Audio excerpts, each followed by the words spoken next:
기원전 6세기 서아시아 사막 한가운데 한 위대한 제국이 있었습니다. 그들이 세운 도시는 둘레만 20km에 달했고 가장 큰 성벽의 두께는 50m에 달했으며 수많은 신의 형상들이 도시를 에워싸고 있었습니다.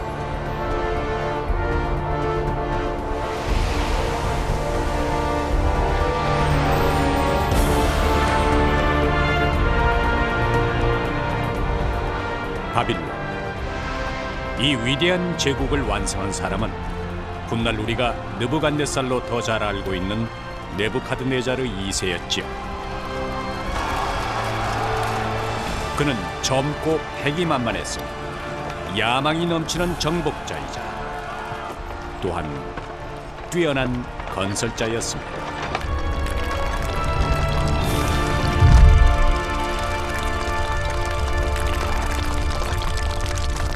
It was a very large city with splendid monumental architecture, and it must have been a very impressive place. 네부카드네자르 2세는 재임 시절 수많은 나라를 정복했고 정복에서 얻은 부와 노동력을 통해 도시의 상징물들을 건설했습니다. 기록에 의하면 바벨탑은 하늘에 닿을 듯 높았습니다. 흙으로 건설됐지만 오늘날의 30층 높이에 달했죠.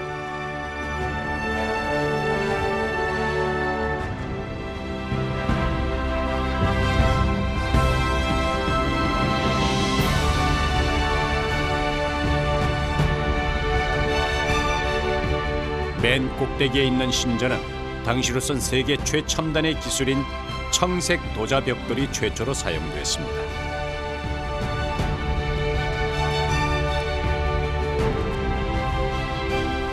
바빌론인들은 마르둑이라 불리는 이 신을 도시의 주신으로 삼았고 마치 살아있는 것처럼 그를 숭배했죠. 그러나 바벨탑, 이 경이로운 건축물에 대한 성서의 평가는 그리 호의적이지 않습니다. 바벨탑은 신에게 도전하려는 인간의 무모함과 오만함을 상징하고 있죠. 결국 인간은 신에 의해 징벌을 받게 됩니다. 이처럼 바벨탑은 사람들의 상상력을 끊임없이 자극해왔습니다. 그렇다면 바벨탑은 인간의 상상력이 만들어낸 가공의 건축물일까요? 아니면 실제로 존재했던 건축물이었을까요?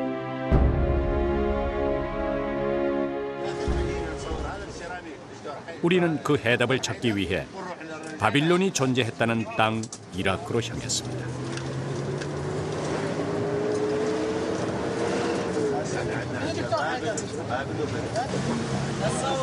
두 번의 전쟁을 치른 이라크는 잿빛의 풍경만큼이나 곳곳에 위험이 도사리고 있었습니다.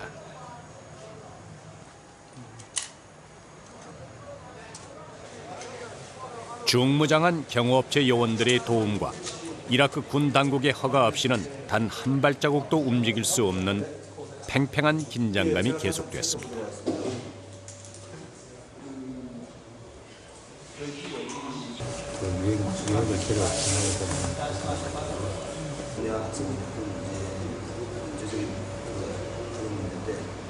얘네들을 지금 경험을 써놓고 로컬 경호자라든지 더구나 대규모 인력과 많은 물량이 동시에 움직일 수밖에 없는 이번 촬영의 특성상 단 한순간도 마음을 놓을 수가 없었습니다.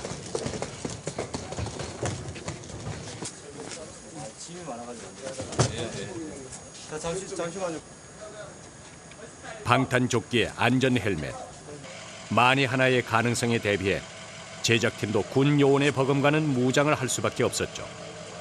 그만큼 이라크는 여전히 불안했고 바빌론으로 들어가는 길은 난관의 연속이었습니다.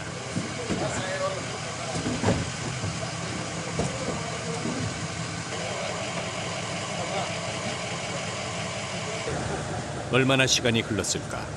드디어 허가가 떨어졌습니다. 이라크 문화재당국에서 굉장히 아주 전폭적인 지원을 해줬어요. 그래서 그쪽에 국방부 협조를 얻어서 촬영 지역을 이동하는 전 지역을 이라크의 육군의 그 군인들이 같이 이동을 해줬고, 또 공군에서는 전술용 헬리콥터 2대를 지원을 해줘서 이라크의 모든 주요 문화재들을 항공 촬영을 3D 입체로 세계 최초로 이렇게 진행할 수가 있었고, 그래서 이라크 북부에서부터 남부까지 주요 메소포타미아 유적, 바빌론 유적, 수메르 유적을 전후에 이렇게 상세하게 찍은 사례로는 세계 최초로 EBS가 촬영에 성공해서 이번 프로그램을 제작할 수 있게 그렇게 됐습니다.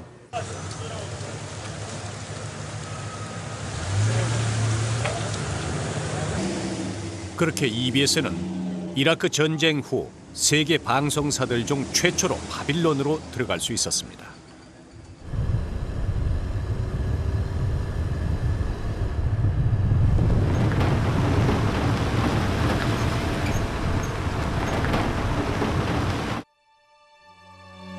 이라크의 수도 바그다드에서 남쪽으로 약 100km 지점에 있는 고대의 도시 바빌론.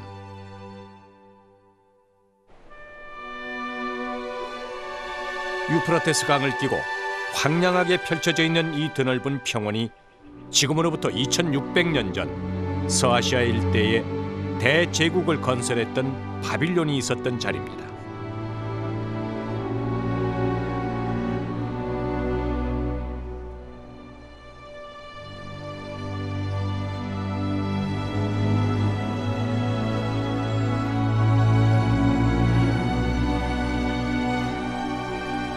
그러나 지금 이곳에서 번성했던 바빌론의 영광을 상상하기란 결코 쉽지 않습니다.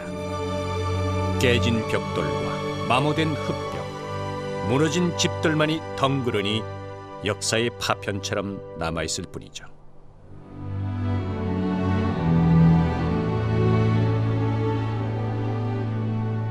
그나마 이 모두는 발굴 전까지만 해도 20m 땅속 깊숙한 곳에 잠들어 있었습니다.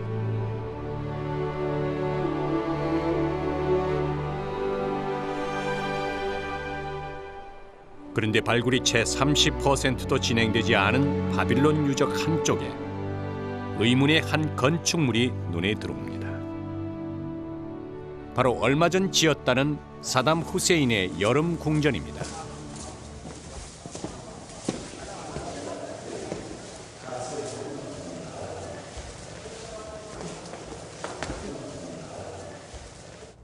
그러나 궁 내부는 처참하리만큼 훼손돼 있었습니다.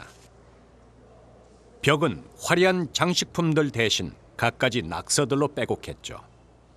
미군에 대한 증오와 후세인에 대한 원망들이 낙서 속에 고스란히 담겨 있었습니다. 지난 2006년 형장의 이슬로 사라졌던 후세인. 그는 이 옥좌에 앉아 다시 한번 바빌론의 영광을 되살리고 싶었을 것입니다.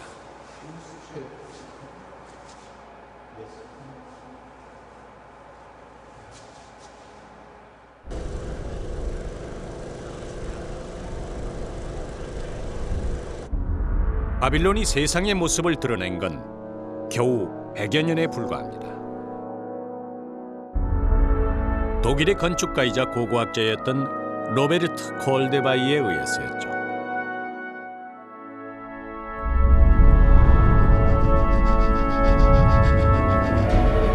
그는 19세기가 끝날 무렵인 1899년 미지의 바빌론을 찾아 기차에 몸을 싣습니다. 그때는 이미 유럽 학자들 사이에 메소포타미아에 관한 근동지역 연구가 활발하던 시기이기도 했습니다.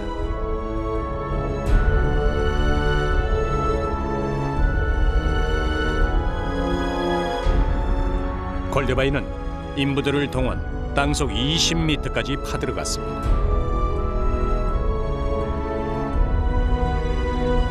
그리하여 전설로만 전해지던 미스테리의 제국 바빌론을 실제로 발견해냅니다. 그는 발굴된 수많은 유물을 500상자에 싣고 베를린으로 되돌아갔습니다. 그리고 하나하나 퍼즐 맞추듯 잊혀진 바빌론의 기억들을 복원해 나갔죠. 그러자 2500년 전 바빌론의 영광이 눈앞에 모습을 드러냈습니다. 실로 놀랍도록 생생했지요.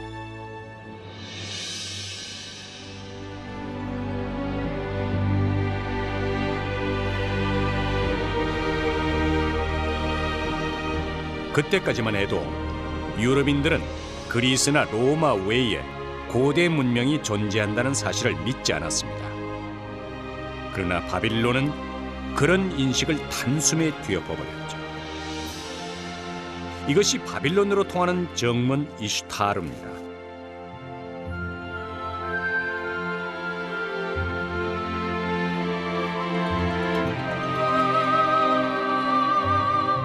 여기는 왕이 사신들을 접견했던 아현실입니다.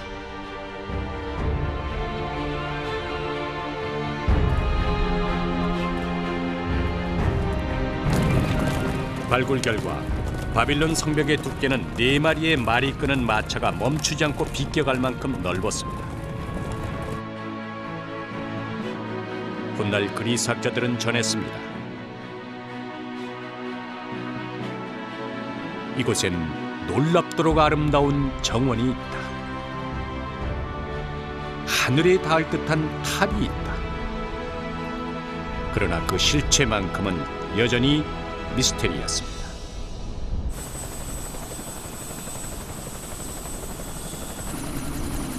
과연 바벨탑의 실체를 직접 확인할 수 있을까? 제작진은 이라크 공군의 도움을 받아 바벨탑 추적에 나서기로 했습니다.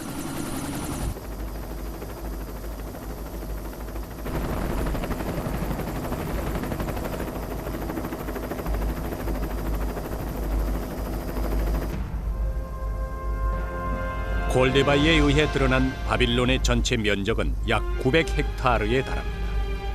여기엔 2개의 궁전과 사원, 이슈타르 문 등이 포함되어 있죠.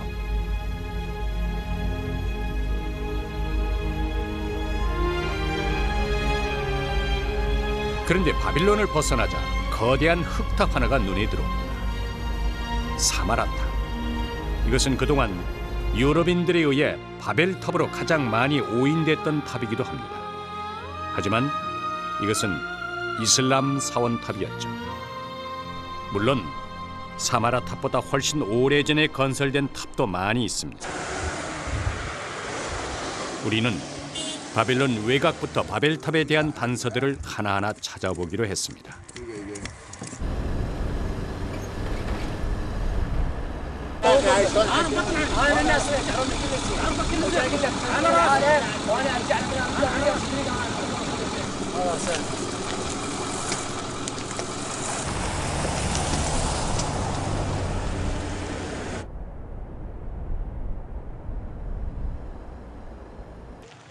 바그다드에서 남쪽으로 350km. 이곳 우르 지역은 이라크 전쟁 당시 치열했던 격전지이기도 합니다. 때문에 지금도 가장 위험한 지역 중 하나죠. 일반 촬영에 비해 입체 영상을 담아내기 위해서는 많은 장비와 시간이 필요합니다. 거리, 초점, 노출, 피사체들 간의 간격 등등 미세한 차이로 인해 영상의 질이 확연히 달라집니다.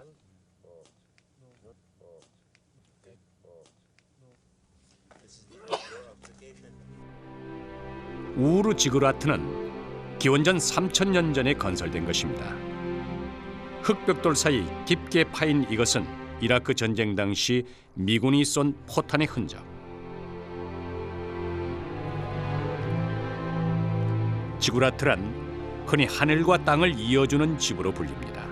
신을 위한 신전탑인 것이죠. 지금은 황량해 보이지만 과거 이곳은 푸른 나무와 수많은 집들이 어울린 아름다운 곳이었을 것입니다.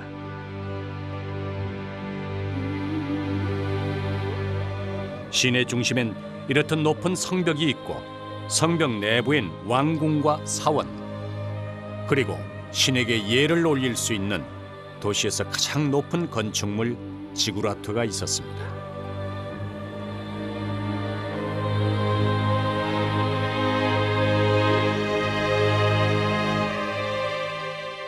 The ziggurat in Ur is the oldest surviving ziggurat of ancient Mesopotamia. It was built, well, we don't know when it was built. It was certainly built sometime already in the 3rd millennium BC, 5,000 years ago. 이라크엔 이런 거대 흙탑들이 58개나 남아 있습니다. 모두 신을 위해 건설한 것들이죠. 바벨탑도 같은 목적으로 지어졌을 것입니다.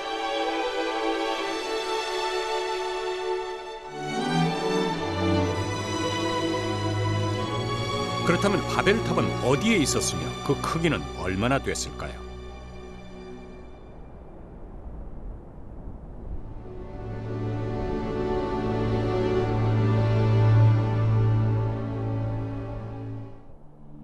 바벨탑에 대한 최초의 기록은 그리스의 학자 헤로도토스에 의했습니다. 오늘날까지 유럽인들에게 역사의 아버지라 불리는 헤로도토스는 바빌론에 대해 이렇게 기록했죠. 바빌론의 성벽은 넓은 쪽 길이가 72km에 달한다. 성벽 위로는 4마리의 말이 끄는 마차가 쉬지 않고 지나갈 수 있다.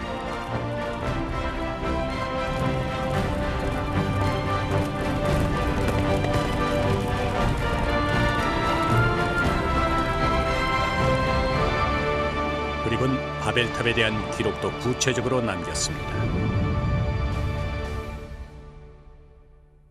헤로도토스는 자신이 저술한 책 역사에서 바벨탑의 규모에 대해 이렇게 적었죠. 도시 한가운데엔 탑이 있는데 가로, 세로 높이가 각각 90m나 된다.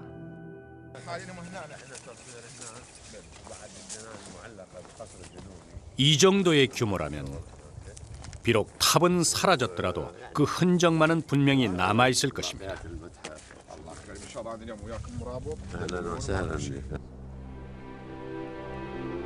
이곳이 골데바이가 주장했던 바벨탑의 자리입니다. 얼핏 보면 그저 자풀무성한 늪지나 작은 웅덩이처럼 보일 뿐입니다. 그러나 공중에서 바라보면 모양이 확연히 달라집니다. 정사각형 모양의 계단부의 자리까지 탑의 형태가 드러나는 것입니다. 여기에 헤로도토스가 말한 크기와 비교해보면 그 차이는 고작 1.2m에 불과하죠. 바벨탑의 크기에 대한 단서가 또 있습니다. 프랑스 루브르 박물관이 보관하고 있는 에사겔 타블렛. 에사겔 타블렛은 바벨론 당시 에사겔 신전에서 학생들을 가르치던 수학 교재였습니다. 여기엔 뜻밖에도 바벨탑의 크기를 계산하는 학생들의 문제풀이가 기록되어 있었습니다. 골데바이가 주장했던 자리의 크기는 가로, 세로가 모두 91.2m였습니다. 헤로도토스가 기록했던 크기는 각각 90m, 에사겔 타블렛에 기록된 크기도 비슷했습니다. 가로, 세로 높이가 각각 91m였던 것입니다. 따라서 탑이 있었던 것은 분명해졌습니다. 하지만 이것이 바벨탑이라는 확실한 증거는 될 수 없었죠. 그런데 영국 런던 대학의 한 교수가 바벨탑에 대한 결정적 단서가 될 만한 논문 하나를 발표했습니다. There is also a remarkable stone monument which has come to light only in the last 15 years and which is now published, which has a very badly damaged text of Nebuchadnezzar on the lower part. It's now in Norway. The text is very badly damaged, but it's well enough preserved to be sure that it is a genuine text of Nebuchadnezzar. Hello, this is Educational Broadcasting System, TV Korea. I'd like to talk with any person in charge of Babylonian collections. 다행히 소장자 측으로부터 촬영이 가능하다는 답신이 도착했습니다. 석비가 있다는 곳은 전혀 뜻밖에도 노르웨이의 수도 오슬로. We are filming team from EBS Korea, and we are already here in Oslo. Yes, we are here to film the Tower of Babel still. 어쩌면 지금껏 한 번도 공개되지 않은 바벨탑에 대한 결정적 단서를 촬영할 수 있는 절호의 기회였습니다. Sorry? No, I didn't get your email.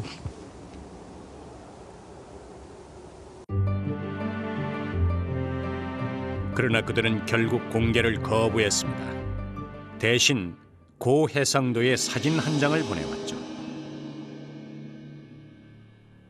폭 25cm, 높이 47cm의 작은 현무암 덩어리.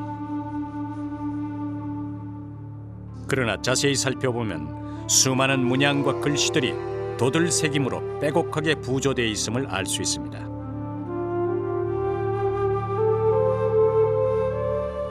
좌측 상단에 새겨진 이것은 누가 봐도 탑의 문양입니다. 그림은 정면에 나 있는 계단을 비롯하여 모두 7층으로 구성되어 있음을 알 수 있죠.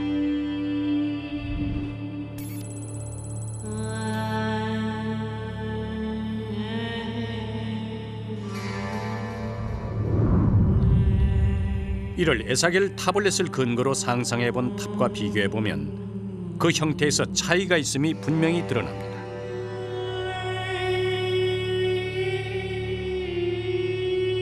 그렇다면 이 석비에 들어있는 탑의 정체는 과연 무엇일까요? 그 정체가 역시 석비의 좌측 상단에 짧고 간단한 명문으로 새겨져 있습니다. 에테멘 앙키. 이것은 당시 바빌론의 신 마르둑이 거주하는 신전을 의미합니다. Etemenanki is the name that the Babylonians gave to the Temple Tower of Babylon. The name is Sumerian because Babylonian temples had these very special Sumerian names. Sumerian was an ancient language of prestige, not the everyday language. Etemenanki in Sumerian means the house, the foundation platform of heaven and earth. Foundation platform meaning it's a place that lies at the center and is vital to the structure of the entire universe. This was the central building block, as it were, of the entire universe, which would collapse without it. 그 아래엔 지구라트라고 새겨져 있죠. 메소포타미아 문명 이래 도시 한가운데에 세워졌던 거대한 신전탑을 뜻합니다. 그리고 맨 하단에 있는 이 명문, 이것은 수메르어로 카딩기라키라고 읽습니다. 세 번째 줄에 나오는 카딩겔라키는 보통 아카도로 바빌루라고 읽습니다. 이로써 모든 것이 명확해졌습니다. 이것은 바로 바빌론에 있던 거대한 신전탑, 즉 바벨탑이었던 것입니다. 건설자가 누군지도 나타나 있습니다. 왕관을 쓰고 있는 네부카드네자르 2세. There's no doubt that this monument first of all describes the building of the Temple Tower by Nebuchadnezzar, but it also depicts Nebuchadnezzar standing in front of the tower itself.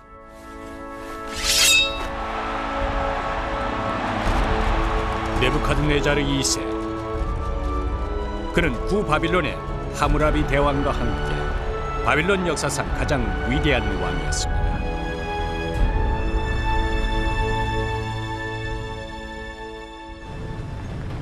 본디 왕의 후손이 아니었던 그는 바빌론 남부 칼데아 지방 출신이었죠.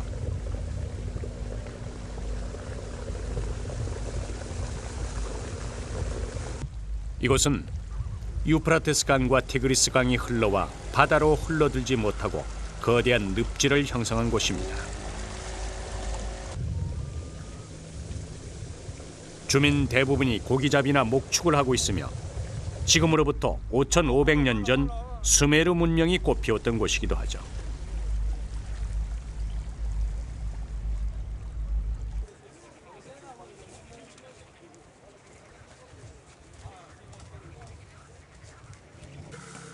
지금도 수천 년 전 삶의 방식 그대로 살아가고 있는 사람들.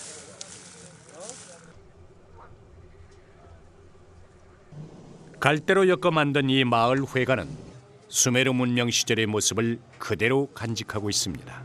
And they were on the fringes of Mesopotamia, towards the Indian Ocean, towards Iran. And they were not sort of wild people in the swamps. They were very highly educated, quite rich people, and they had cities in their own territory. 칼데아인들은 바다와 근접한 지리적 환경을 이용해 인도와 지중해 연안 국가들과의 무역을 시작했죠. 그렇게 쌓은 부로 네부카드네자르 2세를 만들어냈던 것입니다. 바빌론, 아직도 유적의 70%가 땅에 묻혀 있다는 곳. 문명 다큐멘터리의 난제는 거기에 있습니다. 실제로 눈에 보이는 것이 없기 때문에 영상 하나하나를 만들어낼 수밖에 없다는 것. 우리는 현재 복원된 유적과 유적 곳곳에 남아있는 바빌론에 대한 단서들을 분석하고 또 전문가들의 자문을 받아가며 그래픽으로 바빌론을 복원해 나갔습니다. 세계 최초로 시도되는 입체 영상 작업이었죠.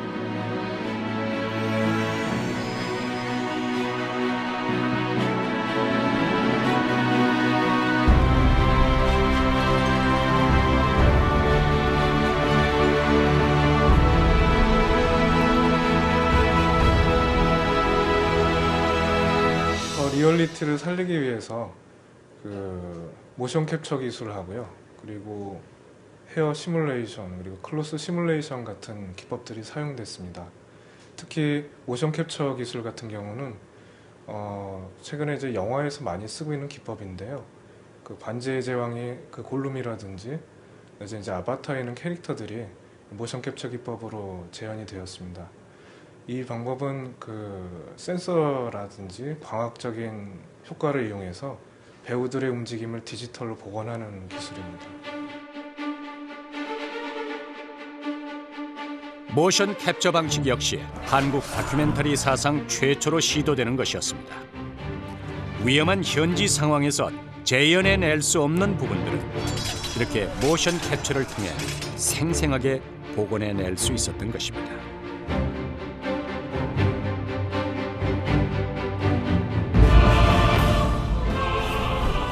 모션 캡처란 움직이는 물체나 사람의 동작을 센서로 캡처해 컴퓨터가 인식할 수 있는 디지털 데이터로 만드는 작업입니다. 그리하여 배우의 움직임을 애니메이션 캐릭터가 그림자처럼 따라하게 되는 것이죠.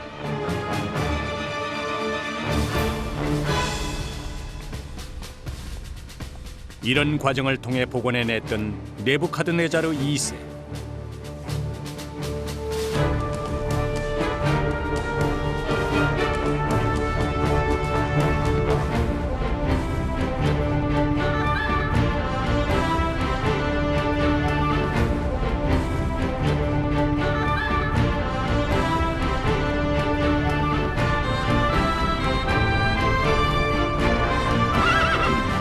젊은 네부카드네자르 2세는 대단히 용맹한 정복자이기도 했습니다.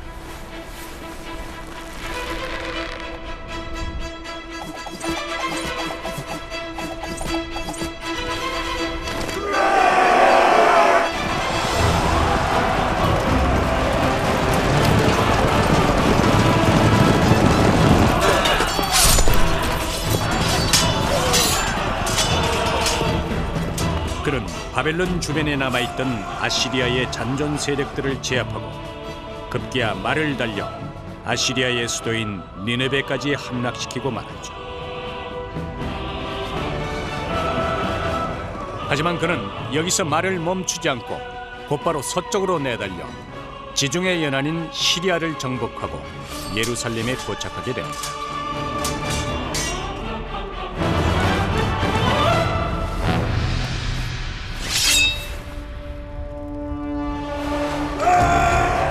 그리하여 무려 기원전 597년 3월 14일 예루살렘을 급습하게 이릅니다.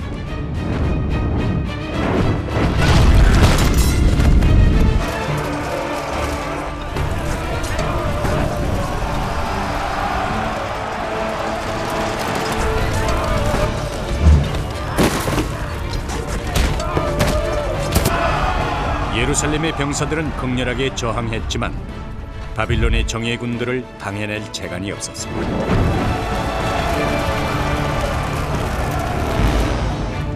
급기야 유대인들의 성소인 솔로몬 성전이 처참하게 훼손되고 맙니다.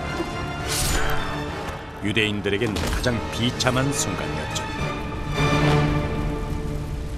Jerusalem was destroyed, and if your important religious home city is badly destroyed, it stays in memory for a long time. 유대인의 왕 여호아킴을 비롯하여 관료, 상인, 기술자들 등 수많은 사람들이 바빌론으로 압송됐습니다. 이것이 그 유명한 바빌론 유수였죠.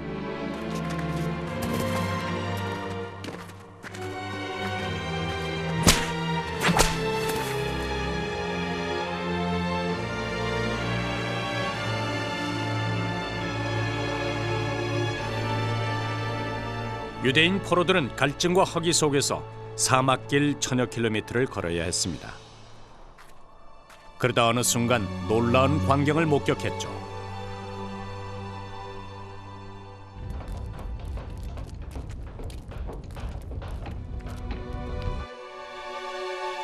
그것은 유대인들로선 상상도 못할 건축물이었을 것입니다. 90m. 당시만 해도 세계 어디에도 없는 가히 하늘에 닿을 듯한 높이였죠.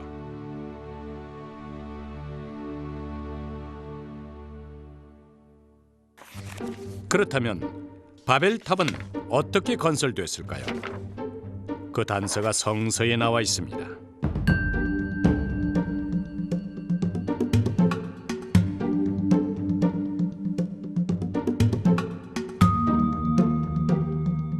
바벨탑은 가로 세로 각각 30cm, 높이 8cm의 이 작은 흙벽돌 한 장으로부터 시작됐습니다.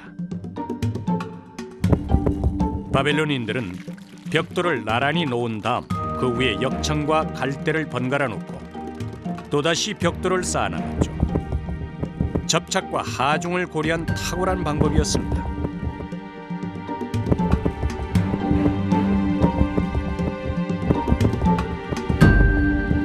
Various estimates have been made for the number of bricks used in the Temple Tower of Babylon, anywhere from 36 to 75 million.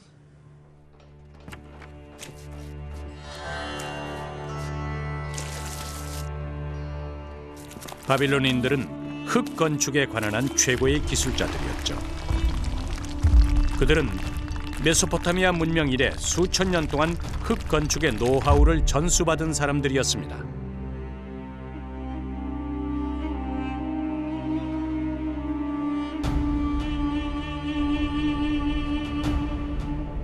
바벨탑.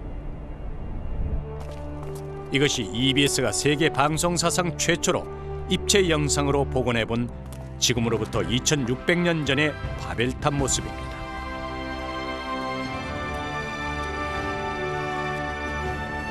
바빌론인들은 마르둑 신이 살아있다고 믿었기에 매일 세수를 시켰으며 갓 따온 싱싱한 과일을 바쳤고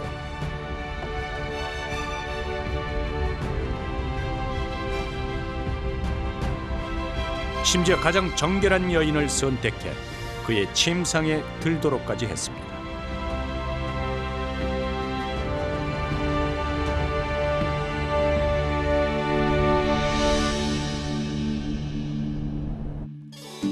기원전 6세기 바빌론은 이렇듯 서아시아 최대의 도시였고 로마보다 수백 년 앞선 시대의 또 다른 로마였습니다.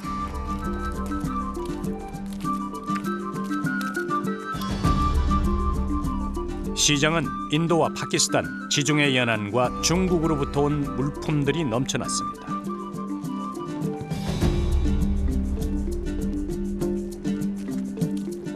비록 사막 한가운데의 도시였지만 부족한 게 없었고 메소포타미아 문명에서 최초로 만들어진 포도주와 같은 술 항아리들이 거리에 가득했을 것입니다.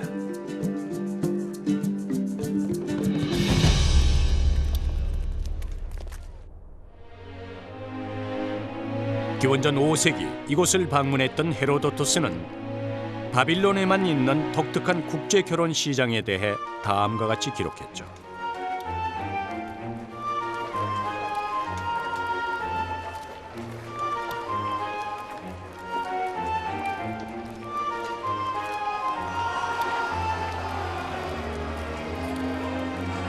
여자들은 남자가 자신을 고를 때까지 기다려야 합니다.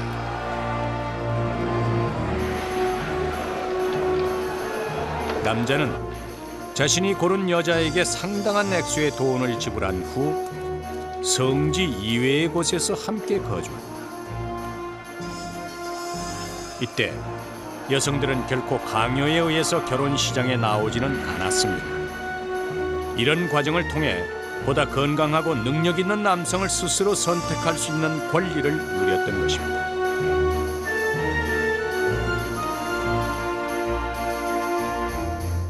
이처럼 바빌론은 시민의 자유가 보장된 사회였으며 살아있다고 믿는 신이 존재했으며 거리는 정결했고 마천루의 빌딩들이 즐비한 기원전 6세기 최고의 첨단 도시이자 국제 무역 도시이기도 했습니다.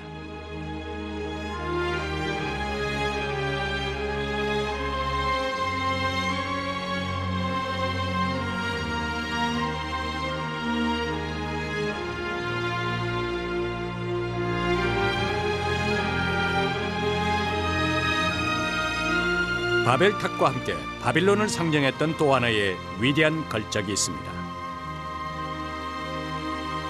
공중정원입니다. 일찍이 고대 그리스인들은 이 공중정원을 세계 7대 불가사의로 부르곤 했지요. 그리하여 바빌론의 공중정원은 오랫동안 유럽인들의 이상향을 묘사하는 데 많은 모티브로 활용됐습니다. Josephus said that this king, Nebuchadnezzar, built this garden because of his wife, because he loved his wife, and his wife was Midian, and she was missing the mountains where she came from, and so he constructed these gardens for her in order not to miss her country so much. 공중정원은 네부카드네자르 2세와 북쪽 메디아 왕국에서 시집온 아미티스 공주의 로맨틱한 사랑 이야기를 담고 있습니다.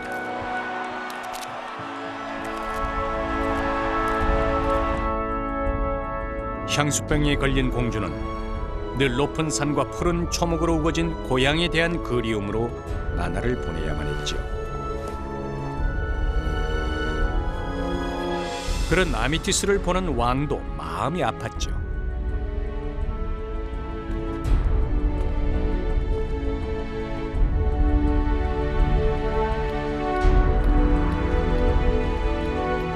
왕은 공주가 그리워하는 풍경을 바빌론에 건설하도록 명령합니다.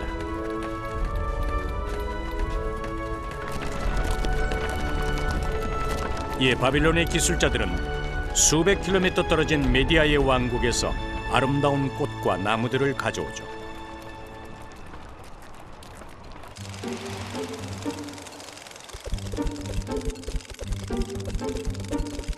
사막 한가운데 폭 123m 넓이에 5m 높이의 기둥들이 빼곡하게 채워졌습니다. 그 위에 상판을 얹고 테라스를 남긴 다음 또다시 다음 층을 건설해 나갔죠. 테라스엔 꽃과 나무들이 가득 채워졌습니다. 멀리서 보면 마치 나무들이 공중에 떠 있는 것 같았죠. 그리스인들이 공중정원이라 부른 이유입니다.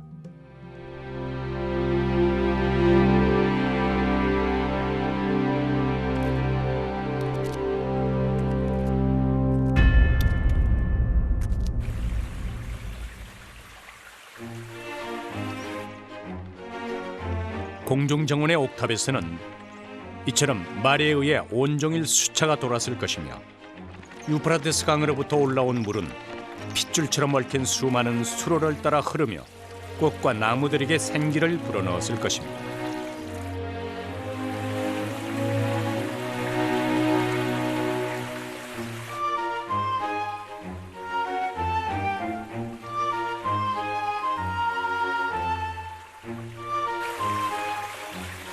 얼핏 간단해 보이는 정원이라 말할 수도 있을 것입니다. 하지만 이 모든 것은 흙벽돌로만 건설됐고 바벨론인들은 최첨단 수로와 방수 문제까지 완벽하게 해결해냈습니다. 당시로선 세계 최첨단의 공법이 총동원된 대역사였던 것이죠.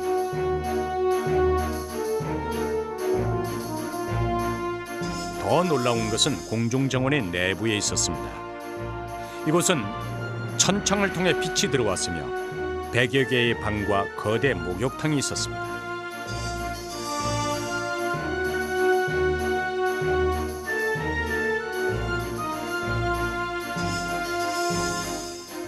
이곳이야말로 바빌론인들이 지상에 건설해낸 낙원이었던 것입니다.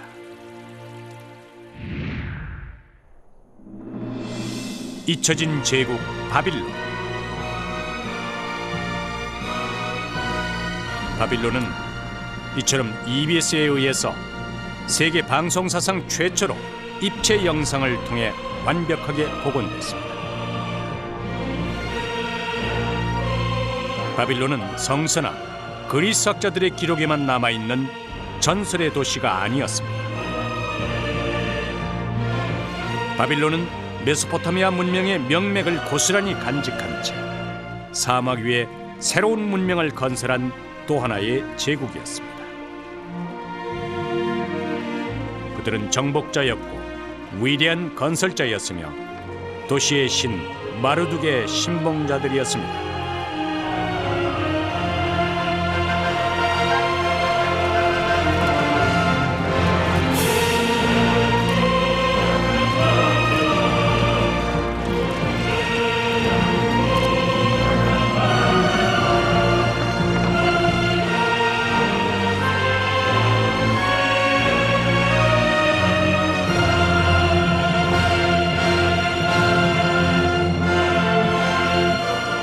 바빌론인들은 상상 속이 아닌 현실 속에 세계 최고의 도시를 건설했던 것입니다.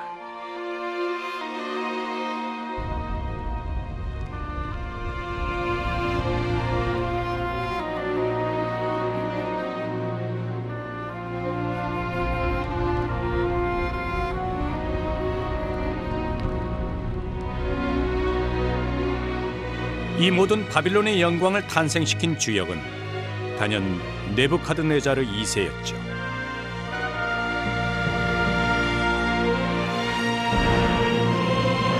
그는 바벨탑을 신 마르둑에게 바침으로써 바빌론의 영광이 영원히 계속될 것이라 믿었을 것입니다.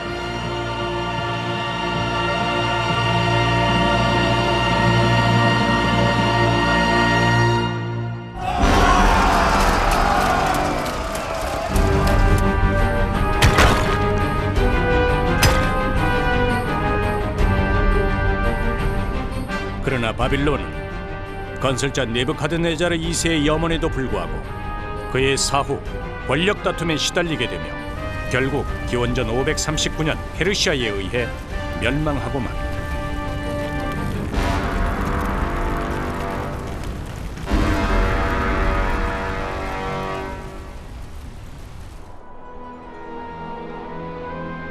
도시는 버려졌고 사막의 모래에 의해 지워져 버렸습니다.